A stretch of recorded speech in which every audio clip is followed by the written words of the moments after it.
In today's video, I'm going to teach you how to put Canva on Google Slides. We'll do this right from your phone by exporting your Canva presentation as a PowerPoint file, which Google Slides can open and edit. Start by launching the Canva app on your mobile device. Make sure you're signed in and, if possible, update the app so you have the latest export options. Once you're in, locate your presentation. You can find it in your recent designs or under projects.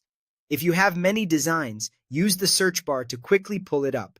Tap to open it in the editor, then take a quick moment to scan through your slides.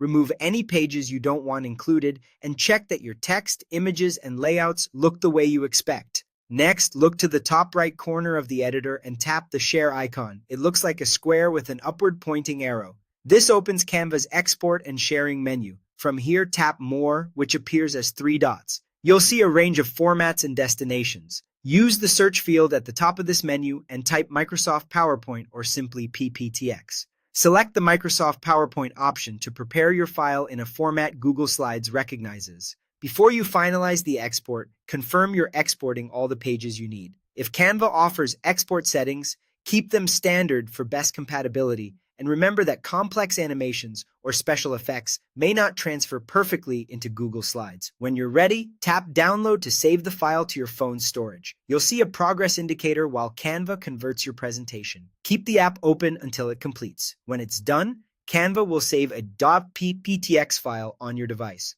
On iPhone, check the Files app, typically in Downloads or On My iPhone. On Android, look in the Downloads folder. If you're prompted to choose a location, pick a spot you'll remember and consider renaming the file for clarity. At this point, your presentation is ready for Google Slides. Because Google Slides reads PPTX files, you can upload this file to your Google Drive and open it with Google Slides to continue editing and sharing. Most layouts and fonts come through well, but if you notice font shifts later, try using common system fonts in Canva before exporting. If downloads stall, switch to a stable Wi-Fi connection and try again. And if you can't find the PowerPoint option, update Canva and search for PPTX in the export menu. That's the process. Quick, reliable, and mobile friendly.